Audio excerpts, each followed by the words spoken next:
Hello, and welcome to the Washington Monthly. I'm your host, Ann Kim. And I'm your co-host, Garrett Epps. In this episode, a look inside the upcoming elections this fall in Virginia and what it could mean for our national politics. Donald Trump is very unpopular in Virginia. He lost the state, by the way. And he lost a state larger than preceding Republican candidates for governors. Not a popular guy in this state. Our guest is Pete Brodnitz, founder of the Democratic polling firm Expedition Strategies. Pete is also a veteran of multiple campaigns, including in Virginia. Hey, Pete, welcome. It's great to see you. Great to see you too. Thanks. So just to catch people up for this conversation, very quickly, Virginia is choosing a new governor, lieutenant governor, and attorney general this fall. It's actually one of the very few states that has an off-year election. I guess New Jersey is the other. Virginia's current Republican governor, Glenn Youngkin, is also term limited, which means that he won't be on the ballot, and instead it will be his lieutenant governor, Winsome Earl Sears, who is going to be carrying the standard for the GOP. And then on the Democratic side is former Congresswoman Abigail Spanberger. So before we get into the dynamics of the race itself, Pete, if you could provide us some context for what this election represents as far as, the hopes and dreams of both parties nationally going forward. Like, how significant is this race as a bellwether for what 2026 could look like, or even 2028? So often people consider it a bellwether. The reality is sometimes it presages what happens in the subsequent year, and sometimes it doesn't. I think a lot of the issue is, and the reason why people's inclination is to consider it a bellwether, is probably a couple things. One is sometimes national themes end up becoming part of the campaign. So if national themes become part of the campaign, then it gives you an idea of how those themes might play out in the next national elections. The other one is it's a sort of off Broadway election. And so 'cause it's not a midterm even. It's not a presidential, it's not a midterm, and you see a drop in turnout from the presidential to the midterm. It's its own thing. Because like you said, there's just the two states that do it in this particular 4-year cycle. So turnout becomes important. Who shows up? So it could become a bellwether in the sense that it gives you an indication of which side seems to be galvanized to show up in an off-year election. So that's where it becomes important. I think in this one too, there are some national themes at play. And the reason I say that sometimes these elections aren't really about national themes. Sometimes the Virginia elections are just about Virginia things that are taking place in Virginia. And if that's true, then it's only a bellwether in the sense of whether there happens to be an indication of what's going to happen with turnout. But in this case, there's some national themes that are being used. In other words, Trump is part of the debate. And so that gives you a sense of how that might play out. Now, Virginia is not exactly like the rest of the country. I mean, no state is a microcosm of the country. Virginia is very similar to the country in some ways, but it's also different in a really important respect because it's very diverse. It has rural, it has urban, it's actually mostly suburban, but it's also one of the most college educated states in terms of the percentage of the public that has a college education. New Jersey, by the way, is also one of the most college educated states. So both of them are a little different than the country when it comes to that. And that's really important because of how much whether or not you have a college degree tends to relate to how you're going to vote these days. So that's a big caveat on saying, what happens in Virginia or New Jersey indicates what's going to happen nationally. Gotcha. Well, maybe one clue as to how local, statewide this is versus national is to look at the candidates and themselves and what each of them brings to the table. Spanberger, she's a former intelligence officer. She was the first Democrat in 50 years to win Virginia's 7th district, which was the seat, I think, that was formerly held by Eric Cantor. And if I remember right, she unseated David Bratt in that seat, if I remember right. And then on the other side, also history making, Winsome Earl Sears is Virginia's first Black lieutenant governor. In fact, she's the first Black woman to ever hold statewide office in Virginia. Also a veteran, she served in the Marine Corps, and then before that, she was in the Virginia House of Delegates before Youngkin chose her to be the lieutenant governor. So what do these particular biographies tell you about the nature of this race and what both parties might be thinking about who might be their standard bearers going forward? Well, so funny enough, since you're a woman and I'm a guy, is the other dynamic here is Virginia is a very bad record when it comes to electing women to statewide office. Sears is actually one of the maybe two And there's never been a female governor of Virginia. It's one of the only states that has never elected a female governor, and yet both nominees are women. I don't think it's a centerpiece of the campaign, but it's an unusual fact when it comes to how they compete with one another. And then the other two really unusual aspects to this are the ones you mentioned, which is the Republican is Black, and usually that's a really important constituency that largely votes for the Democratic candidate. So it means that both sides have to compete heavily for that group of voters, which is usually about 16% of the electorate. Sometimes it can be more. And then the other one is that Virginia is one of the states that has the largest current or past military service populations. There's a really big military component to the Virginia electorate. My understanding is Alaska probably has the highest concentration of voters that have some kind of military tie, and then Virginia. And of course, there are important bases, and there's a big naval component, with that whole part of the state in the Norfolk area where you have Virginia Beach, where you actually have big naval presence. It's particularly important. But overall, even growing up to Northern Virginia, where you have the Pentagon, there's a really big military presence. So to have two candidates who have a military background also means you've got an unusual competition happening. Usually you might have one candidate who has that kind of background. This is pretty unusual to have two. I don't know that there's a parallel. Yeah, that's really interesting because basically what they've done actually is cancel each other out on whether identity is going to be an issue at all this campaign, right? So It really does, yeah. And that's true the down-ballot races as well, which we'll talk about in a second. But I want to turn now then to this question of issues and the strategies that the campaigns are taking. And as you said earlier, there are national issues that are coming into this.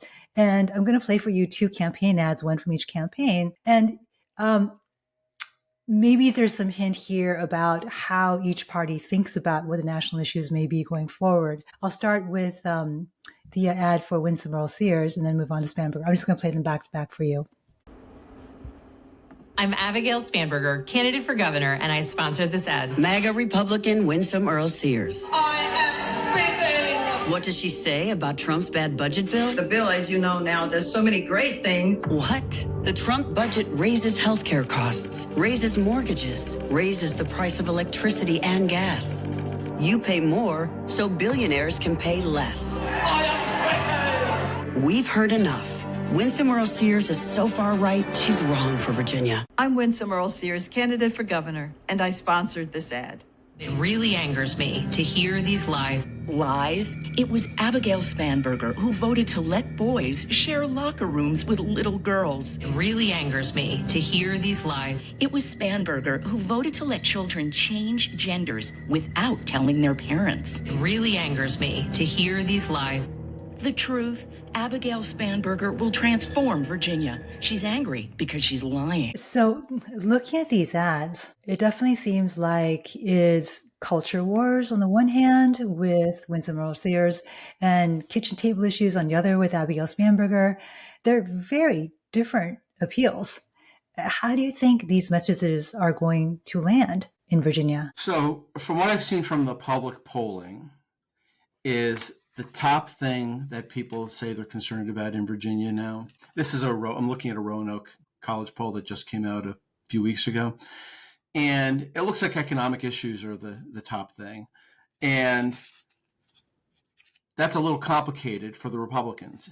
I mean, or at least it should be. One of the other things that the poll did is it asked, who do you trust more in general? Do you trust the Democrats or the Republicans more on various issues? And on inflation and rising prices, it's basically a tie. 36% say they trust the Republicans more and 33% trust the Democrats more. So why does that matter? I think that what seems to be going on, and that ad did not mention Governor Youngkin, I believe, but I saw that Sears has other advertising where she does use him, is, often elections or campaigns are designed to try and control what is the question that voters are asking themselves when they go and vote. Because depending on what question they ask, they may go for one candidate or the other. So if Sears is trying to control the dialogue, she probably wants voters to think, who's going to be a good governor like Youngkin, who has good ratings in that Roanoke poll. So who's going to be a good governor like Youngkin, and who's going to be the better candidate when it comes to the cultural issues, and who's going to be out of touch. That'd be probably the main thing she wants to do. Right now, the economic things are a little bit of a draw. If you're on the Spanberger side, you're probably thinking the opposite, which is, well, who is going to stand up to Donald Trump, who's going to be a governor who's going to stand up to Donald Trump, and then who's going to be the better governor on the bread and butter issues, where right now it's the top issue, but she's behind by just a few points. So it seems like Spanberger's trying to compete on the bread and butter issues to try and create a little bit more of an advantage than she has right now, according to this one poll. And this one poll, by the way, says people don't know either candidate all that well. There's a little bit of a Democratic advantage in general. But on that economic issue, it's almost a draw. It doesn't specifically get into the so-called woke issues, but it seems like what Sears wants to do is to try and make it about being a sort of common sense, steady, normal person like Youngkin versus a fringe Democrat like Spanberger. That'd be kind of her way of approaching it. And then Spanberger's approach is she's looking at the same kind of information as Donald Trump is very unpopular in Virginia. He lost the state, by the way. And he lost a state larger than preceding Republican candidates for governors. Not a popular guy in this state. So Spanberger's trying to not make her a Youngkin Republican, but a Trump Republican. She's probably hoping to generate good turnout in the off-year election by doing that. Make sure that voters, Democratic voters who might take a pass on the election, remember that actually there's a Donald Trump dynamic here, and so you should remember to show up. And then keep the focus on the bread and butter issues so Sears can't define it as some other thing. Basically trying to call Spanberger weird. Structurally, Sears has a little challenge here, which is that Spanberger seems to have a lot more money. So she's rebutting ads, right? So she's rebutting ads. I don't know so they're called point levels, is the amount of advertising that you buy. I assume the Spanberger campaign is able to at least match and maybe exceed their point levels on the way they respond to the attacks. So in other words, Sears attacks, Spanberger presumably is either to match or maybe even exceed what was spent on the attack in making her counter argument. Gotcha. So the Sears people have a little bit of a challenge there. If the Spanberger don't let anything go and they respond to it, and then they're able to either amplify their attack, or amplify their response, or they're layering other ads at the same time. Got it. Okay, so you did mention Trump, and he's not somebody on the ticket. You've also mentioned Youngkin. So to what extent is this race actually a referendum on Trump or a referendum on Youngkin? The thing is, it's a choice that they make. They can choose to make it a referendum or not make it a referendum. From what I've seen, it looks like the Spanberger side is choosing to make it a referendum on Trump. For instance, they're now running an ad that features the endorsement of 2 former Republican members of Congress. So that's about getting cross-party support. That's a pitch to independent voters who are sick of partisan politics. But they're also federal officials. They're making a federal argument. More specifically, they are talking about Trump, like the ad that you just played is talking about MAGA and Trump. So first of all, MAGA is Trump. It's a synonym. If you ask voters what MAGA is, they say that's someone who supports Trump. So if you say MAGA, you're saying Trump. It's the same thing. So they're explicitly invoking him. They've made that decision. Probably they've made the decision because they know Trump's really unpopular and because they want to make sure that they get good turnout in a fairly, at least at this point, it's a fairly low information campaign, I think. So they want to make sure that people turn out. Now, the challenge here is if you run, and this is where I'm actually curious and I don't know, is where exactly are they running that ad? Because if you run that kind of thing in rural Virginia, you might have the same kind of experience that Terry McAuliffe had against Youngkin, which was you run attacks on Trump and you generate enthusiasm among the Trump voters. So you're not just turning out your own people, you're also turning out their people. So presumably they're using it in a targeted way where they're just trying to target Democratic voters with that kind of message in order to get that kind of turnout. Yeah. That's what it should be for. So speaking of like particular areas, now I realize Northern Virginia is not Virginia, and that's part of the reason Virginia is kind of purplish. But the southwest corner of the state, for instance, is pretty red, almost as red as Northern Virginia is blue. But if we're talking about turnout, I mean, in the recent special election we just had to replace Representative Jerry Connolly, who passed away recently from throat cancer, his chief of staff, Democrat James Walkinshaw, and also former Fairfax County supervisor, he notched a 50-point victory over his opponent, Stuart Whitson. And now Whitson was a pretty Trumpy candidate. He's not at all a moderate like former Republican Congresswoman Barbara Comstock, who represented Northern Virginia for a bunch of years. So he didn't really fit that Northern Virginia vibe. And at the moment, there's a lot of rage in Northern Virginia, I would say, because there are so many federal workers, former federal workers, who have been, bearing the brunt of Trump's attacks on federal workers, firings by DOGE, funding cuts at NIH, troops in DC, you name it. How is all that going to factor into this question of turnout? And can the Northern Virginia turnout swamp what's happening in other parts of the state? Well, I think it's a big problem for the Republican side. And it also, I'm not involved in the campaign, so I don't know what data they're seeing, but it also makes me feel like the Spanberger campaign probably does not need to lean all that heavily into those issues, because Democrats, like you said, in the case of the special election, Democrats are much more motivated. I think the Republicans are probably, they have a challenge. They are denying Democrats any victory legislatively. Trump even just said the other day, don't even talk to Democrats. Like, that is their approach, which is to the spoils go all the wins to the victors. So the problem with that is that's terrific for them in the sense that they get to do what they want to do. They change the Senate rules now. The Supreme Court lets them do whatever they want. So it's terrific in the sense of they score legislative wins, but they're also generating a lot of energy on the other side, because there's no other outlet. They're not giving Democrats any win, and I think that's playing with fire. So now they're trying to stigmatize Democratic frustration by claiming that it's violence. But there's going to be a lot of Democratic enthusiasm because of the fear and the frustration that you just described. And there's no sense that they're going to do anything to alleviate it. If they were a little more giving politically, they could actually diffuse Democrats a little bit. But they do the opposite. I mean, what just happened with Kimmel, just adds to it. So I think you're right.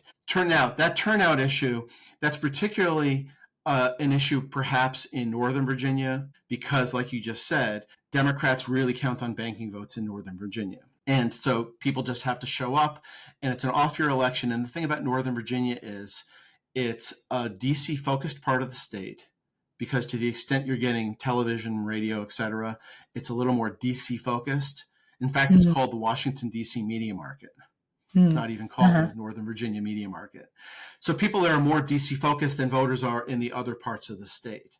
Anyway, so they're already paying attention. So it kind of makes me wonder, how much do you really need to overemphasize those things? Or you want to make sure you're also turning out voters who are just cared about, well, I lost my federal job. What is the new job going to look like? Yeah. Those sorts of issues. They made federal health care cuts. Okay, I'm angry about it, but what am I going to do to make sure that my health care is affordable as a Virginia resident? A little more Virginia focused. They're shutting down the Department of Education, and they're making cuts to education. Well, who's going to make sure that in Virginia we're still supporting our public schools, which, by the way, are a point of pride? It's a very college-educated place where people are very focused on having a great educational system. So, we'll see how they calibrate it. Yeah. But that's a big question for them. Yeah, and it does seem like there seems to be a little bit of, I don't know, designation may not be quite the right word, but some acknowledgement on the part of the GOP that maybe they don't have much of an advantage at the top of the ticket. We mentioned cash on hand earlier, and the Washington Post recently reported that Spanberger has committed $25 million in upcoming ad buys, whereas Earl Sears has just $5.3 million. And then, of course, Larry Sabato, his crystal ball, he moved the race fairly recently from too likely Democratic from lean Democratic. So there's that. And then the third thing is that it seems there's a lot more attention that the GOP is now paying to the Attorney General race in particular, and some of the down-ballot races, hoping for a split ticket. So let's switch there. And again, this is possibly one of the most diverse races ever, because you've got a Democratic candidate for Lieutenant Governor, Ghazala Hashmi, who's Indian American. She would be the first Muslim to serve in that office if she were to win. Her opponent, John Reed, is a conservative talk show host who's also openly gay. And then in that race for Attorney General, the incumbent, Jason Miyares, is Cuban American, and his opponent, Democrat Jay Jones, is Black. So again, you have this like diversity, but the diversity all cancels out, and we're back to the issues. What do you think the odds are of the GOP strategy here of trying to lean in on some of these down ballot races, and hoping for a split ticket? You can get it. Often the races bunch together. In other words, often the result in the race for governor, lieutenant governor, and attorney general are very similar, but not always. It is possible for them to diverge. So, for instance, when Ralph Northam ran for lieutenant governor and McAuliffe was running for governor, Northam won by a much bigger margin. They were able to really make a strong argument against their opponent. So sometimes you can do that. And the challenge that it seems like it's particularly true in the LG's race is how much money or lack of money there is for really, either side to make their argument. And the same is going to be true potentially in the race for AG, is whether or not the AG's financial advantage is significant or whether it's minor. And in the case of the AG's race, and I haven't seen polling on it, but it's hard for anyone in Virginia to raise their profile up from one of those offices. But this is a re-election, so there's some advantage there in terms of starting off with a little bit of a name ID. And also, I don't think he's been associated, that the Attorney General's really been associated to the broad public with controversial stances. Doesn't mean they aren't there. Doesn't mean there aren't stances where people are going to disagree with the AG, I think particularly on the issue of choice. But most people wouldn't be necessarily aware of these things. So it takes money to make sure that people are actually aware of the contrast. So they should be competing hard at all levels. If they don't, then what tends to happen is you vote for the governor, AG, and LG in very similar margins. I mean, I happen to have personally worked for a couple candidates for LG who outpolled the candidate for governor, but only narrowly. Only narrow. It was only by a point or so. In both cases. Usually you don't get that much separation. The times when you do get some separation are outliers. I did work for Kane when he ran for governor, and he ended up winning, but the AG and LG races both went to the Republicans. Interesting. So final question for you. What do you foresee as having the possibility of radically changing the dynamics of the race as it looks like today? What are some possible scenarios that could really scramble what happens in November or change the trajectory that we're seeing now? Well, the Trump administration is, I think, doing what they can to make sure that we don't have a lot of information about the health of the economy. I mean, changing the Bureau of Labor Statistics head and then now saying that, well, maybe we shouldn't have corporate reporting. I wouldn't be surprised if that is an intentional gambit to make sure that there is less information publicly available about the health of the economy. And the reason why I say it is because the big thing that could change is us actually tipping into this recession that we've been on the cusp of now for a long time. Because if we do tip into a recession, it's because of the Trump tariffs, I think. At least, let me put it this way. In terms of just voters connecting the dots between a recession and anything that might have caused the recession, just in terms of politics, I think the most likely answer that voters will come up with to try and figure out, well, what just happened that caused that recession? The most likely answer for, other than partisan Republicans, the most likely answer for most people is going to be, I guess those tariffs really didn't work out for the economy. Well, that makes the economic issues much more front and center. It also makes it harder to run on the Youngkin record if people perceive that the Virginia economy is weak. Right? Because again, that's what Sears wants to do, is to kind of say, I'm a Youngkin Republican. He's a business person. We have a successful economy. Well, actually, the poll says apparently there's economic concern in Virginia. So if the economy gets weaker, there's two things that can happen. One is the Spanberger campaign presumably goes more into, and that's why you can't have someone who has a Trump approach to the economy. But even aside from that, I think it just elevates the relevance of the economic issue. And if you elevate the relevance of the economic issue, then all of these things that Sears is trying to say about cultural issues becomes far less relevant. For me, that's probably the most likely thing. I mean, honestly, the only other one would be that we go to war with Venezuela, or Venezuela goes to war with us because the United States is, bombing their boats. So if you go to war, that could change the dynamic, particularly in a state that has a heavy military population. But that's a really big unknown. Yeah.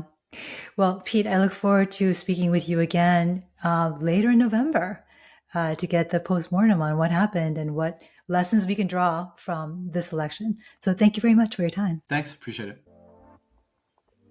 That's it for this week from the Washington Monthly. I'm Ann Kim, and on behalf of my co-host, Garrett Epps, thank you for listening. If you like what you heard, don't forget to subscribe to our channel or wherever you get your podcasts. Have a wonderful week.